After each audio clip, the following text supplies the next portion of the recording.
welcome to the first official episode of Message in a Bottle. Welcome, everyone. Happy to have you here. So we are super excited to kind of start this little creative journey. We are two sisters who I'm are super Paloma. close. Paloma, of course, and I'm Pilar. We have lived in different places for a long time and we're super close. So we've always connected through our phones, texting, calling, and a lot of times through voice notes, which we love. And we have dubbed those message in a bottle. And a lot of the times it just feels really special to have someone on the other end of the phone who you can just you can just put this out there and it'll get to them when they get to it. And it just feels like this, I don't know, this really special thing to me that if I have to vent, I will send you a message in a bottle. Or if I have a super insightful thought about something, I'll send you a message in a bottle. Or if you have a crazy travel experience, you'll send me this message in a bottle. And it's just this beautiful thing that we've shared. And we kind of wanted to open that up to the world. So that's what this is a little bit. Yeah, it's definitely inspired by that, and hopefully I'm sure it will kind of depart from that original idea. But I think the notion that a lot of us, we maintain relationships long distance, and the way in which we do that is distinct to each individual relationship. But I think what's so special about the way that you and I connect, especially over the last few years, is the way that we connect about art and culture and just the way in which we're experiencing the world, that I think is so directly you and I are constantly touching base on those things via that means. And I think it's a unique thing that you and I have. And that's the nugget I think that we're hoping to share with the world is how are we thinking about things? What are the things we're experiencing? How do we kind of banter off of one another? And you hear about something and I hear about something, and then together we explore it further. So to me, that's what I think is special. And also for our audience, I want to share a little bit of context, which is that you and I in our adult lives have not lived near each other really at all. We've lived as far away apart as Madrid to San Francisco, and as close together as down the hall, even though that was for a very short amount of time. You're currently living in Denver and I live in New York City. So we constantly have grappled with time differences, with cultural differences, with lifestyle differences. And I think it's beautiful the way that we can merge between those worlds. 100%. Yeah, exactly. Sweet. Well, so a lot of the times our off? Conversations kind of go into what we're thinking about this week, just top of mind. So I think every episode will start with kind of our musings of the week. We'll take turns sharing those. Then we'll get into some inspiration of the week, because we both are really creative people who draw inspiration from a lot of different sources. And then lastly, kind of recommendations of the week, what we would recommend to each other and to anyone else out there. So that's kind of what we're thinking as of now. But of course, this is a work in progress, as all creative ventures are. So we'll see kind of how our format may ebb and flow as this journey continues. But we can start with our little musings of the week. Do you want to go first, or do you want me to? Why don't you kick it off? Okay, love to. So this week, I've been really, really marinating on a documentary that I watched called Into... What was it actually? No, I'm what? It's called Inside the Manosphere. Oh my gosh. Thoreau. Okay, I need to watch it. I haven't seen it yet. Highly recommend watching it. It's, this documentarian basically hangs out with these male influencers. It's a world that, because of my algorithm as a woman, I'm not exposed to, but there's a whole side of the internet that's been dubbed the Manosphere, where these men are peddling some pretty toxic anti-woman ideas. And a lot of it is focused around self-betterment, which I think is really interesting, fitness. And there's just with anything, with any cult, with any grift, there are nuggets, I think, that are totally positive. I don't think it's a bad thing to tell people, better yourself and work out and whatever. But of course, it's packaged in a pretty toxic anti-woman point of view. And a lot of it is very kind of rage bait centric and whatnot. And my biggest takeaway from it is it just seemed like a lot of these men actually don't in their core believe these, and it's just a grift. And to me, that's pretty sad that they know they're playing for the algo, like a lot of people are, but Yep. they're doing it in like a pretty soulless way where it's not about their values, it's not about what they stand for. They're just like the classic, F women get money kind of vibe completely. Like, totally like it's all everything is worth it if you're getting money. And like the way to do that is through these means. So they seem like somewhat self-aware that like that's the only goal. And that's kind of sad. And the only other kind of big takeaway I had, well, there's a lot, but something else is like it's very focused on, and I think it thrives a lot in the hyper individualist society that we live in. It's very much focused on the individual bettering himself. It has nothing to do with ever like joining together or coming together or like bettering society or creating community that's better. It's literally all just like, it's on you, bro, to like be better and like get what you want, you know? Yeah. Well, I think it's interesting because I have thought about this topic, even though I haven't seen the documentary, but mostly because you said that your algo isn't like feeding you any of this content. But what my algo is feeding me is kind of the anti-manosphere rhetoric, which a lot of has to do with like, what is the toxicity of modern dating? What is it like to be single? Why are women choosing to be single rather than basically choose mediocre or shitty partners? And so that's a lot of the content that I receive, and therefore there often is like a commentary about the other side of the coin, which is a lot of that stuff that's happening in the manosphere. And one of the things that I heard recently, I can't remember which creator was talking about it, but I found it really fascinating, which is that it's almost like these guys, whether or not they like know it or not, that's kind of like irrelevant, but really like the commentary was that they're getting so close to identifying that the problem is the patriarchy.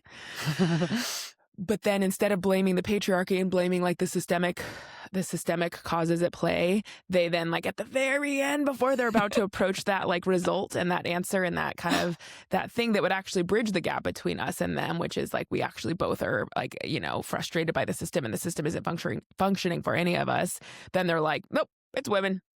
It's women and it's you and I blame you. And so that to me just like pins it so well, because that's really what it is that capitalism is not working for the everyman. And the manosphere is, I mean, correct me if I'm wrong, primarily white men. And it's a lot of this, the whole kind of commentary that they're getting at is like, it's a new world. You got to be better. You got to be this. You got to be that. And it's basically all these men trying to reclaim their manhood in an effort to be as manly as possible, because you can't just be regular man in modern society to be successful. You got to be Superman. You got to be the strongest. You got to be the most wealthy. You got to be the entrepreneur. You have to be the perfect, most manly of men. And that's what it's really like twisted and wild. Yeah. No, they're addressing it's a response to the issues of patriarchy, of the like unrealistic expectations and of the pressures put on men and of the toxicity of it all. But yeah, they are like, then it's like, then they flip it on the head and they're doing like, in my opinion, probably the least, if I was going to say what I think the least manly behavior could be, is picking on women or picking on anyone. Like that to me shows a sign of weakness, not strength, is to pick on anyone that is potentially has less power than you or is, like less physically strong or like anything. It's like you're just picking on someone to make yourself bigger. That's not like my view of what, if there was a view of what being a man might be. That's like the furthest thing from it. Yeah. But yeah, it's addressing a real issue, and there's a reason why this content is flourishing, is because men feel lost and maybe like don't have the guidance or. Yeah, and I'm sure that there are like some positive benefits to some of these. Like obviously, just like any other, content creation community, people can like find like-minded folks there. People can feel a sense of solace. People can hear stories that they can relate to. So it's like, I can't imagine it's all bad, but then is that the community we need to be creating? I'm curious, like Right. based like in the documentary, how do they showcase, if at all, the relationships that those creators have with women in their lives? Louis Theroux, brilliant man. He's hilarious. He really like pokes holes in it. He interviews the mother of one of the creators, and she's a single mother. So another interesting like context is a lot of these men grew up raised by single moms. So they had that void of like a father figure. And he interviewed one of the moms, and that was an interesting dynamic. He interviewed female partners, and yeah, one of the guys just kind of seems like a poser. Like it seems like he's just spewing all of this stuff, but in his real life, that's not the case. He's not like totally just making his partner clean all the time and making her like be in a harem of like 5 women. Like he's in a they did break up after the documentary. I think that poked holes in the relationship, but like she was like, no, I'm not really down for you to like have multiple wives and whatnot. And like, so he's spewing all this stuff when actually in practice he wasn't doing that. The dynamic between the guy and his mom was like so cringe and like kind of embarrassing. I mean, the mom was like standing up for her little son and stuff, but then also she's like shaming him on camera, and she's like, I didn't raise you this way and blah blah blah, and he's like getting yelled at by his mommy, which is probably like the last thing a Manosphere influencer needs like out there in the world. And he's like, mommy, I don't want a juice bar right now, like blah blah blah. Dude's like in Marbella just like rage baiting, like hitting on girls on the street and like filming it. Like they beat up a guy on camera one time, so that's like it's like fucked up. It's really fucked up. They do some really like awful messed up things. I mean, it's interesting because you're like the fact that you've identified that there's some of these guys that kind of seem to be in on it, like where they're like, well, this is just a way for me to make money and I don't really care like how I'm doing it. But at the end of the day, like I'm a strong proponent of like you are what you preach. So at what point like is the longer you do that, that's the people you're going to be more exposed to. That is the kind of like direct like relationships you're going to start having, and at some point I feel like you're going to become that. Yeah, no, totally. You put your money where your mouth is. If you're spewing that online, that is you. No matter if you say you're like, oh, I don't believe that. Spending your time and your money at the end of the day, those are the choices that you're making of how and where you're putting all that energy and effort. So right. And another dynamic that Louis Theroux pokes holes in is like there's a strong relationship between the Manosphere and like OnlyFans women. And that's kind of like the reference point for all women. So like in one of the scenes, Just Tiki Talkie is the guy's screen name. Didn't get to tell you that part. Tiki Talkie sounds like Portuguese. It just Tiki Talkie. He will have an interview with like an OnlyFans entertainer or creator, and like shame her and be like, what you're doing is like kind of like slut shaming or it's insane. But then they're cross promoting, so these two worlds like live together, and then there's no consistency. Like there's zero morality. It's like, oh, so you don't believe in that? Like Louis is like, okay, so but the OnlyFans women are doing the same thing that you're doing, which is basically just like a means to an end. They're doing whatever they have to do on camera to make money. They're doing the exact same thing as you, and you're promoting them, but you're shaming them. So like, even what you're spewing, you're not even backing that up. It's bullshit. Like you're totally bullshit. You're just being a bullshit artist, and it definitely gives multi-level marketing to me. It gives cultish. It gives like just invest in, like, a lot of them sell kind of like obviously they sell like protein powder. Protein powder. They sell big protein. They're in bed with big protein. They're in bed with big protein. Crypto, obviously, that's like super Manosphere.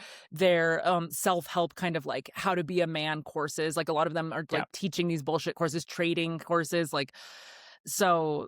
Yeah, the levels of bullshit, but the hypocrisy is like couldn't be more evident startling. In your face. Completely. Yeah, it's interesting. Part of me wants to go down the rabbit hole and like learn a little bit more about some of these Manosphere kind of guys, but then I'm like, I'm gonna mess up my algo. And yeah, I would just watch the doc. I don't want my algo messed up, but I love watching something where I'm like, this is a world I have know nothing about, and I think it's important always to like know what's out there, like it's happening, and unfortunately, I think the Manosphere has had huge implications. I mean, I think we're living in like a Manosphere government at this point, like those two worlds, like, and he touches on that in the documentary. Like a lot of these type of influencers have helped promote, who's in power now and all of that stuff. And it's definitely had an impact on our culture. So I got called toots the other day on the street by like a young man, a man who was 25 or under. And I was like, who taught was you he that? calling you? I was just standing waiting for something during an event that I was working, and these two guys walked past, and one of them was like, "Sup, toots." Yeah. Very so I wonder what strange. he's watching. I wonder. Do I want to know? Yeah, it's pretty grim. Pretty grim. Yeah. But there's a lot of good guys out there. I mean, it's, just like any weird niche. My favorite has been this week watching good-looking men on my TikTok feed talking about how like disgusted they were by the behavior and how they were kind of shooketh. And then sitting there like with like my own husband on the couch being like, oh my God, like he didn't know about any of this. And he's like, oh, these guys, he's like, I fucking hate these guys. Like, this is so sick, like blah, blah, blah. So it's a niche for sure. And sometimes it takes a man to listen to another man, to critique another man. If this was like, I don't know, I think it might be more approachable, and maybe there is a whole cohort of men that will watch this documentary because it was made by a man about men, that they're going to learn about something that maybe otherwise they wouldn't. If the story was different, maybe if it was about like even something like the Tinder swindler, where it's like the story where the victim is actually a woman, would they be as inclined to watch that and be as maybe as willing to or able to critique? That's a very valid point. And what an excellent documentary that was. My gosh. If I could go back and rewatch that for a first time, I love it. I'll let you know what I think after. It's on the list. It's on the list. Don't you worry. But yeah, just to wrap up, I guess, I just think we're living in such an interesting time on the internet where, and in news in general, where like sensationalism and this type of content can really flourish. I think that's to me what's the most interesting about what it says about the larger culture, Yeah, but I don't know. You and I have talked about this a lot, where you're like, there's a niche for everything. So it's almost like anything can thrive if you connect it with the right audience. Yeah, anything and everything all of the time. Totally. Yes. What have you been musing on this week? Oh my gosh, I feel like it's somewhat of a half-baked idea, but I'm sure that there's something there. I'm just not 100% sure what it is yet. But I've been thinking about the kind of like mega girl bosses. In particular, this week I learned that Alex Cooper is starting her own creative agency. So Alex Cooper is a mega podcaster, kind of like, I feel like she was early adoption podcaster in terms of like, she had a brand that started off in pretty like, I don't know, she was young. It was just like a fun thing that her and her girlfriend were doing in their New York City apartment.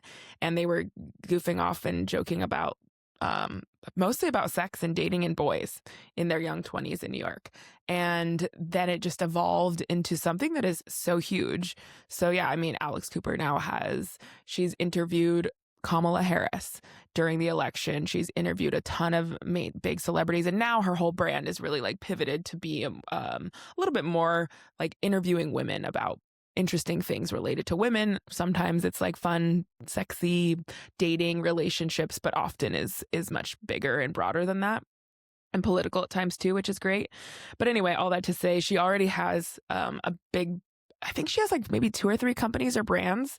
So she has the concept of Unwell, which I believe under that banner is a whole like production company for other podcasters. So there's other content creators under that banner. And then there's the I think it's like some sort of beverage, some sort of consumable beverage, maybe one of those like L-theanine, non-alcoholic, but make you feel good kind of beverages. And so anyway, all this to say that I think there's so many different things that I think about, which is almost like, do you truly have to be a jack of all trades? Like, why is everyone doing everything? I don't know. Like, I'm just like that. It just seems kind of crazy. I'm like, it's not just like, oh, I'm doing the one thing. Now it's like, I'm also a model and I'm a brand ambassador and and I do photo shoots for this thing and I get sponsorships and I also am running this agency. It's kind of like, it's almost like vertical integration, but like for individual brands rather than these like huge mega corporations. But is it the same at the end of the day? Like the authenticity of what you're signing up for, is it just still big and corporate at the end of the day when there's so many cogs in the machine, what have you? So I don't know. It's just been making me think about the modern world where I feel like more than ever before, people are really empowered, which is really exciting to do their own thing, be entrepreneurial, start their own businesses. But then it always seems to end up being like more stuff. Now it's like I can't just create this interesting theme or topic. Now I have to make t-shirts and sell merch. And I also need to, it's just, I don't know. It's just, to me, it's like the participation in the capitalism seems so aggressive at a certain point. And I'm not sure if it's just like make more money, or if there's more to it. So I don't know. I'm going to open that up now. That's my crazy ideas. Okay, so she's giving like final boss of girl boss era, Yeah. basically. She's the final boss, girl boss. And I think this could be broad about a lot of creators who like, and I wonder if it's just like opportunity. You know what I mean? It's just like, oh, I'm going to use Jake Shane as an example. He started as a content creator making like I don't even know who that is. I'll tell you. He Great. started as a content creator, making silly videos on TikTok, like comedy kind of based stuff. And then he got a podcast and he starts becoming friendly with celebrities. And he starts interviewing a bunch of celebrities in a very Alex Cooper type of way. And recently he helped host the red carpet for the Vanity Fair after party. And there was a lot of criticism actually about, Variety wrote like a hit piece, but also like he basically he wasn't completely like maybe knowledgeable about all of the films at the Oscars, or wasn't Sure. like, and it was kind of like, oh, people, like, to me, it just kind of showcases like once you have this like personal brand and you are seen by the world and by, capitalism at large as like being able to like engage an audience and have a following, you get these insane opportunities. And is that like the Alex Cooper of like, I can, like, okay, like, because I can, like, why not? Like, I've always wanted to have a beverage company, or like, oh, I love, marketing, like I'm a marketing queen. So now I'm going to like really expand into the marketing. And is it just because like opportunities are there and you just want to like keep going, and you don't necessarily have, like, it's kind of cool. Like, I mean, Emma Chamberlain, now because of making cute little YouTubes when she was 16 years old and being like a prolific YouTuber, she's now expanded her personal brand into a coffee brand, into a podcast, she was just in a feature film. She gets the opportunity What film to was be. she in? She is in a film called Forbidden Fruits. I don't think it's out yet, but she's on like a little promo run right now for it. She was like on Jimmy Kimmel or something recently, promoting that. So, but like she's getting the opportunity to be an actress when she's not a formally trained actress. Like, I don't think, like, I'm not to say any of these people, I mean, they've basically shown proof of concept that they can get audiences online. And is that like, at the end of the day, the most important thing in this current attention economy or whatever, It is. I think, in some ways I agree. I think it's really cool. And I've seen like some examples of that. Like even Kareem Rama, the guy that does Subway Takes, he's now branched into being, a little bit what you would call like a correspondent, right? A person that's like interviewing folks on the runways for different things or different red carpets, etc. There's another creator. She's like a young, I want to say Dominican girl. Her name is Just Judith. And same thing. She got to go to, I can't remember which of all the awards shows. And she was at the Super Bowl doing some correspondent work. And she's like probably like under 25 young girl and is getting tons of opportunities just because she's built her own brand from the ground up. So I bring it up, I guess, not to demonize it, but in some ways to just think about I think just like anything else in the world, it's pros and cons, but it is, I think, a new way to a new path that you can charter if you so desire. And is also, I think, changed the way that even how correspondents come about. I'm like, I don't know how people used to get those jobs, but now it seems like this is a really viable way for people to pivot into that world. Are you interested? And being a correspondent? No, like in being a brand yourself, like in being a creator of content, and then pivoting that into like all of these opportunities. I think I used to be a lot more but I also just used to live in a world where I really existed in a more academic job. I lived in a city where all of my friends were kind of doing this like 9 to 5 world. I felt less in touch with the kind of, I don't know what you would call it, the vortex or the power or the stream of pop culture. And in the last few years, I've become a lot more interested in marketing and how that works and I've kept up a lot more with, nowadays I'm super interested in film and music and the intersections of all those worlds. And now I live in one of the mega cities of the world that is an epicenter of culture. And I don't know if it's because of my mindset or my physical proximity, but probably a mixture of both. I feel so much more tied up in that and intrigued by that. And in some ways, I want my own seat on the train, so to speak. Yeah, Yeah. amen. What about you? Yeah, I mean, I think there's aspects of it that are very appealing, and it's something like I could be interested in pursuing. I think it would be natural, especially because of like my career. It's a great way to, like get opportunities. For context, I'm a graphic designer and like work at a marketing agency, and the opportunities to do like really sick artistic projects and whatnot. I I do see creating content as a very creative endeavor that's like very exciting. So it's something I definitely want to pursue more in my own way. Like I would not take the Manosphere route of like just to get clicks. Like my goal would be to create something that I'm excited to create, to make art, basically, to make Yeah. something arty and to create images in this within this content, within Plain. this plane. Yeah, within this is the tool, right? Like Yeah. this is the way that it's consumed, and this is also for the most part the way it would be like shot. So like thinking about how creative ideas can be synthesized for the short form video content, because I do see, like, obviously that's the frontier, like that is the frontier we're living in. That's like a great way to engage with the world, and that's where a lot of eyeballs are right now. So but being a public figure is also very scary and is very Yeah. so for me, I think I would like to create content that's maybe slightly less focused on myself as a brand, like where there are a lot of payoffs with that, but I also would like, there's boundaries with that. So, and it would be scary. Like, I don't know. To be honest, like I do. I don't know. Yeah, it's crazy to Yeah. think about. I mean, it opens up the world to critique you, and they do. And they do. It's very that's very malicious, and that's a very well-known fact. Mhm. Yeah, like it's constant. The drumbeat of all these people literally biting at the bit for you to say something that they can bash you down for, that if you misspoke, and like spinning your words, taking things out of context.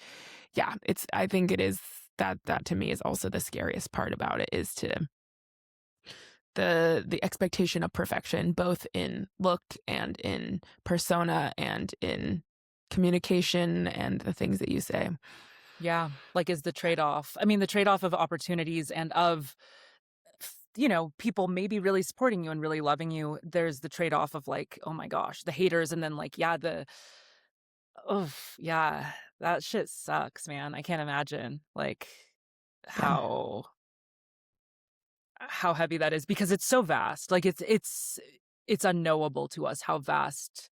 Like I don't think we can fully comprehend what actually it means that a million people are like know who you are. Like that's fucking crazy. It is. And there's so many creators Yeah. that have a million, and like, and they walk among us, and like, you're like, oh, this person has 1 million followers and you've never heard of them. And then I see someone, I'm like, oh, this person's like kind of famous. Like, you know what I mean? Like there's this like whole new genre of people that have millions of eyeballs on them, and that's super intense. And yet they're still not like as famous as, like, it's just like, I don't know. It's just a brave new world of navigating all of that for for folks online and for the average person online. Like, even if like all of that, we're all impacted by it, whether or not we are creating content and whatnot. We're like, for the most part, a lot of us are engaging with it. So For the most part, but it's crazy. One of my best friends just came to visit me last week, and she's not on the internet. And sometimes I'm like, we are speaking a different language. Like, it's really wild to me. I'm like, it's the things that are consuming my brain space, the things that I have heard about, the connections that I'm making to the world. I think it's probably, again, pros and cons. Like, I'm like, I feel like I'm like keeping up with pop culture. I know what's going on. I know that it's the Oscars. I've heard the rhetoric about the different films. I know who the people are who are nominated. I understand the kind of, whatever you call it, the different things at play, given all of that. But then also, yeah, it's taking up my time, my brain space and energy that maybe could be used for something else. So does she seem happier for it? it's hard to say. She's like working her ass off being like a corporate girly. So her time is being all consumed in that world.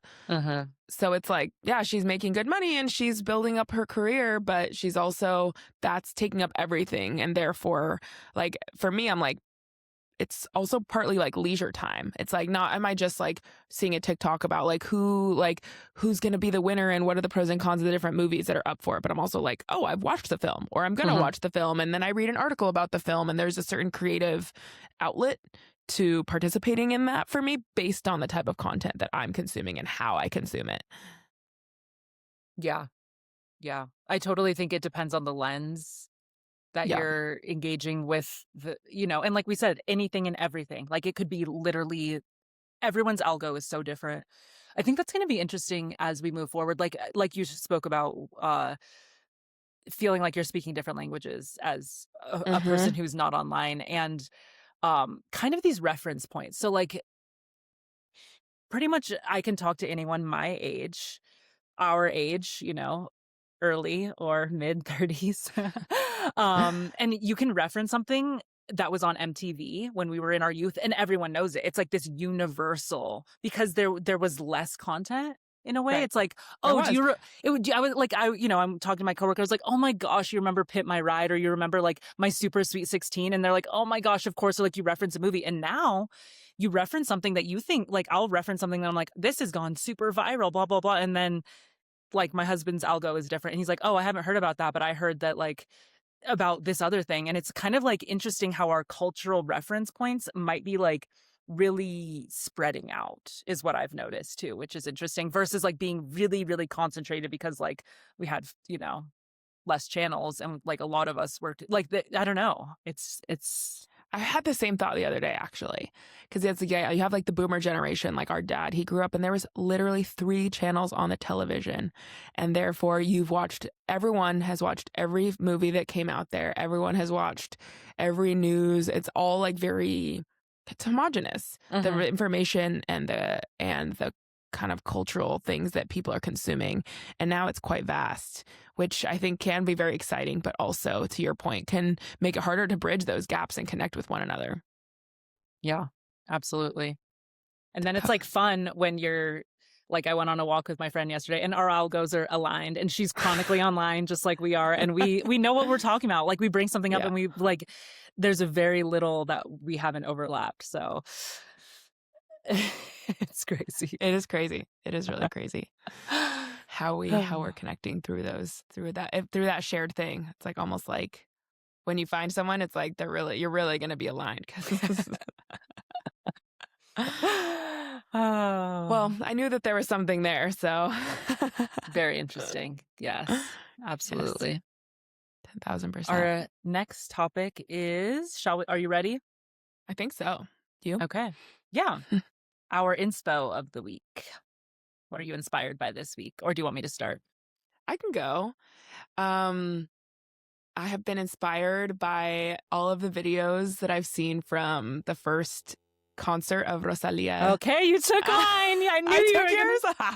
That's literally what I had written down. But I think we can both share this one, because I'm sure we have a lot to say. Well, yeah. So I just actually learned something maybe yesterday that I think might be unique. So okay, how do I even like start with this?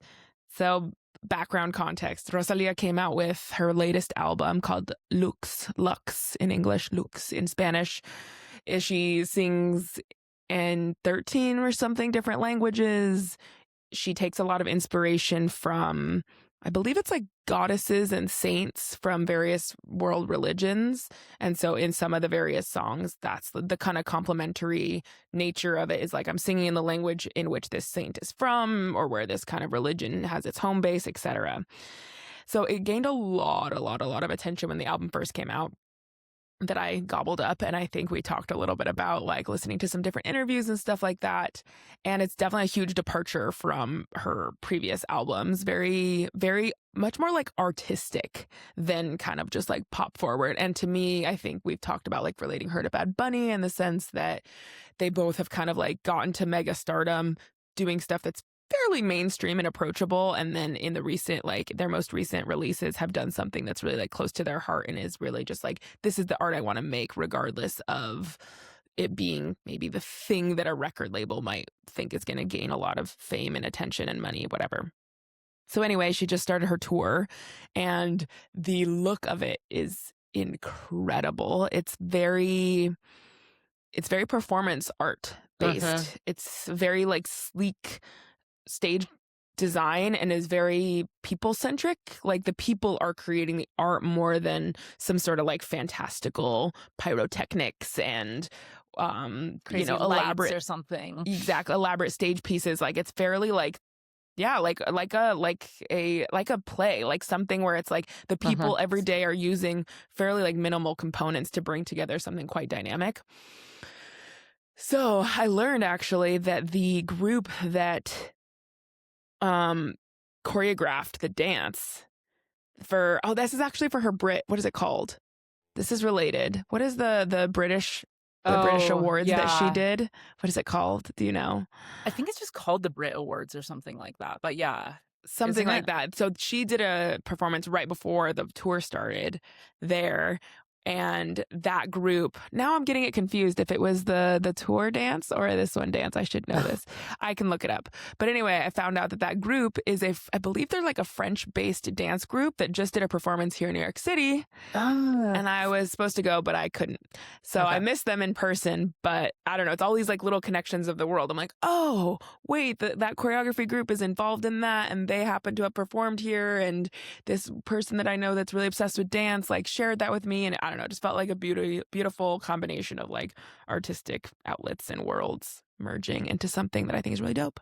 It's so sick. I think her artistry is, like I was going to say the same thing. Just basically her artistry is really inspiring. I love how cohesive and how well thought out like everything about this album is, and how much effort she put into it, and how much research and how like as an artist she's quite disciplined. It seems like she's very committed to learning these different languages, to the music, the concepts, and I just, to me it feels like when you said it's very human based, like I had the exact same thought. I was like, oof, this is so man-made. It feels like it's in response to this AI generation that we're living in, or this AI being shoved down our throats. I think a lot of artists are responding to that in a way to celebrate like humans and how beautiful like human-made art is, and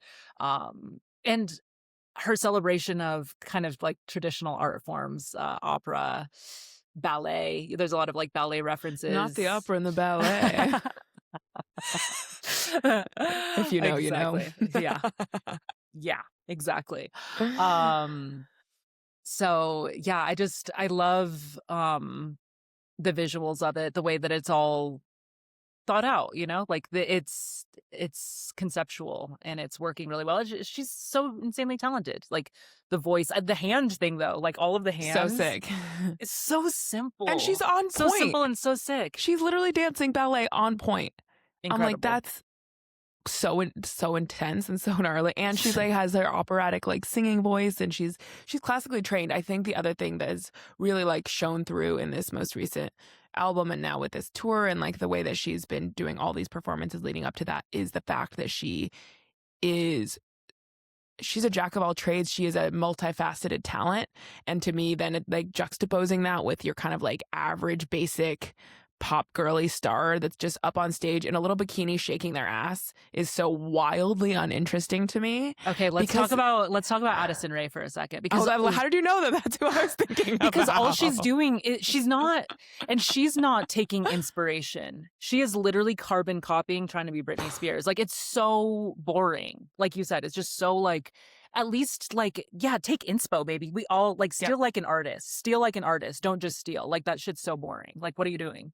You're not doing anything new. Right. And yeah, she has nothing to like stand on because she's not an amazing talent. She's just like kind of an average good looking girl with an average, like stereotypically good body who is getting up there wearing the same boring schmoring little bikini, sparkle bikini. I'm like, that, to me, it's so, ugh. I'm like, have we gone nowhere for feminism where like all these like women pop artists have to just show so much skin on stage? And not even just that, but then it's like the dance moves are always so like provocative and sex forward. The whole thing is kind of just like disappointing. Yeah. I think artistically it's like really, it's a shame that you're not bringing anything new to the table. That's always like disappointing, I think. Yep. A missed opportunity for people who have a lot to say. 100%. Another interesting topic about Rosalía that I definitely want to get into. She got into a little hot water. I don't know if you saw in the last like 24 hours. I like was a little confused about what happened because she like did like an apology, but then I was like, I didn't even hear why you're apologizing. Mm-hmm. Yes, tell me what you know.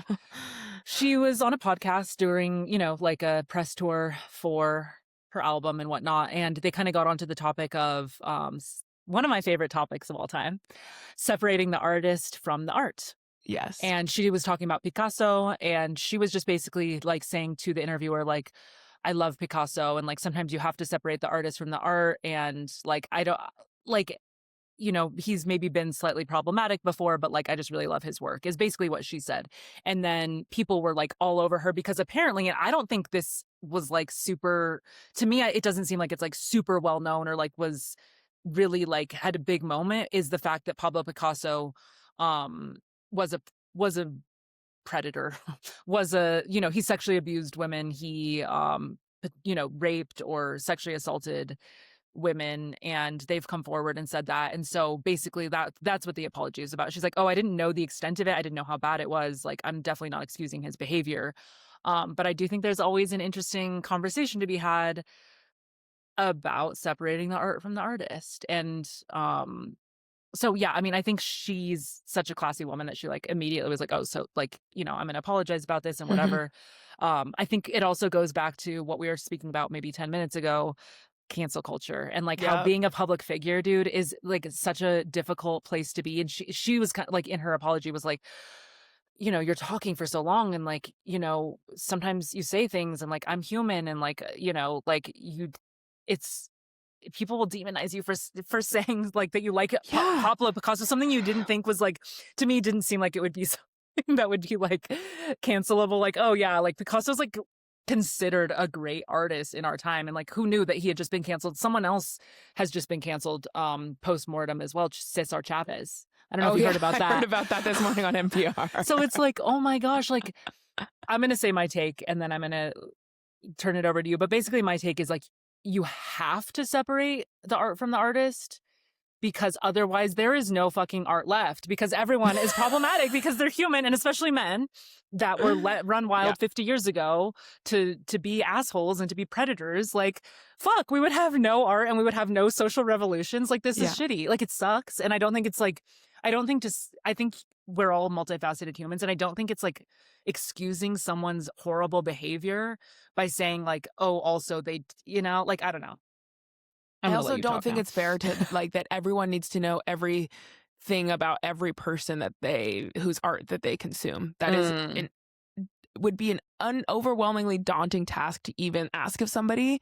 And likewise, like I briefly was like, what is going on with this controversy? I did a quick Google earlier today, and I like found that out, and I was like, I had no idea that Pablo Picasso had been known to be like a misogynist. But I'm also like, do we retroactively need to go demonize him and put today's lens on a man who existed in a totally different time and who can't even like speak for himself? I just think, yeah, it's very intense, the whole thing of needing to kind of putting that on anybody, yeah, to be so cognizant of. So yeah, I mean, I agree with you to an extent of like the separating the art from the artist, and it is a separate thing.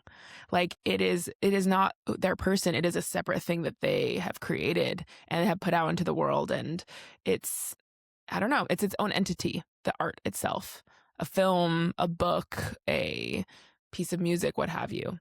I don't know. I think it can be. I think it can be like, let's use one of the most problematic artists of our time. Yay. Yes, exactly. How did you know? Okay, so let's say, can I, and I will say I still do, like, can I still enjoy College Dropout, like his first album? Like, yeah, fuck yeah. Like, I don't, you know what I mean? But I wouldn't necessarily listen to like maybe something he puts out today, or maybe something he put out that has like, you know, anti-Black messaging in it now. Like, I don't know if he has music out that's like, you know, very clearly stating where he, what he believes now. I think he has maybe, or has tried, but like, you know, so Yeah. maybe for me, maybe that's the distinction. I don't know if But then for someone who's dead, like they're not going to create anything else. Like after you learn this, so you're like, is everything kind of I don't know. I think right. Or but like are we, maybe we look at a Picasso work and like, oh, you're like, oh, maybe he didn't like represent that woman in, like, maybe that representation of a woman is problematic. But then like Guernica, like, is there a problem with his work that's depicting a tragedy that happened in the Spanish Revolution in his era? Like, is that because that's a topical about that? Like, you know, I don't know. Like, are we getting into the minutia of it, or should we just like, I think we should always take anything with a grain of salt. Just because, like someone said, just because Picasso's work is world renowned and it's in a museum doesn't mean it's positive. Doesn't mean it comes from a clear-minded place. Doesn't mean it is depicting a woman in a respectful way. I think every single art you should consume should be with a grain of salt, because you have no idea the state of mind or the person behind it, and it's like you can take with it from you can. And I think it's always important to maintain a certain level of a critical eye and skepticism about the what's being depicted and why. 100%. Yeah. And yeah, it just gets quite nuanced. It's like, I don't know. I do think it's closed-minded though, or like it just shuts you off from a lot with anything. If you just like fully blinders on, like, nope, can't consume that, or can't whatever that because it's problematic. Like, we're all messy and broken. We're all human. We're all like navigating the circumstances in which we're given, and the culture in which we were born, and the kind of the broader social context of that. It's just so much more complicated than the way that cancel culture has made it, of just demonizing people right off the bat. right. Yeah. And of course, people should be held accountable for their actions, but that doesn't maybe necessarily mean like canceling their art. Maybe that means holding the person accountable, and, you know, speaking the truth about like what's happened, and looking at people as the potential for so many multifaceted behaviors, you know? Totally. It's a lot. It's a lot.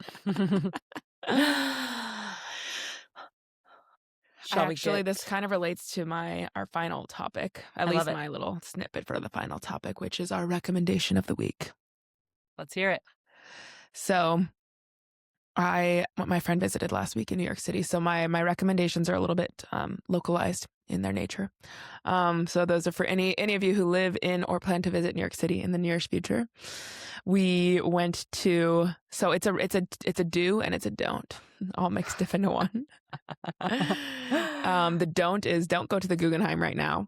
The current exhibit that they just put up is terrible and really wildly uninteresting to me, and is crazy that, I don't know, sometimes it just makes me reflect on fine art sometimes when you're like, I'm in a museum and that's, again, known around the world. It costs $30 a person to come here. And the art, you literally need like a documentary just to like understand this art, or to understand the point of view that the artist is trying to make. So it's wildly disappointing. And obviously, art is in the eye of the beholder and it's all whatever. But that's just my personal recommendation, is that there's some better art to see in New York right now and for free. So my recommendation is to check out the art at a gallery that I had never been to before. It's called Perrotin. It is in the Lower East Side. And yeah, some really interesting art there. And it's a couple floors. Some of it was weird. Some of it was cool. But at the very least, it's free. It's in the Lower East Side. You can go tack it on to do some other stuff while you're in the neighborhood. So that's my recommendation of the week. How's the vibe at the gallery? Is it It's fine art vibes. So it's like snooty at the desk kind of vibe? Big but you time. can go for free and just, but just expect that. Yes, a little bit like a wayfish energy, like someone, yes, a little gallerista sitting at the little desk and probably won't acknowledge you even if you acknowledge them. But all the better. Go enjoy the art and you don't even have to talk to someone. No one's like breathing. It's kind of nice sometimes. Like no one's breathing down your neck. Like, do you want to try on that in a size medium? Like they just leave you alone. Yes. And different than a gallery too. There's not as much like, I don't know, like sometimes you're in galleries and there's like a security guard like planted in every four corners. Mean in a museum? Yes, that's what I mean. Yes. Yeah, totally. Oh yeah. So it's like a little bit like more chill and probably like just so much more manageable. Like museums are amazing, but they can be like so overwhelming. There's like a lot of them are big and a lot to see. In a gallery, you can just like bop in for like 20 you can minutes. Go for 15 minutes, 10 minutes, go in, it's free. Like I think that is, and maybe it's also just a broader recommendation for anyone who lives in any city, is maybe to just really take advantage of free access to art. And for me, I think it's like the gallery scene is a little bit of an untapped thing that I might try to tap into a little more here. Hell yeah. I love that. Yes. What about you? Okay, my reco of the week is yet another documentary. It's called Unknown: Cosmic Time Machine. It's on Netflix.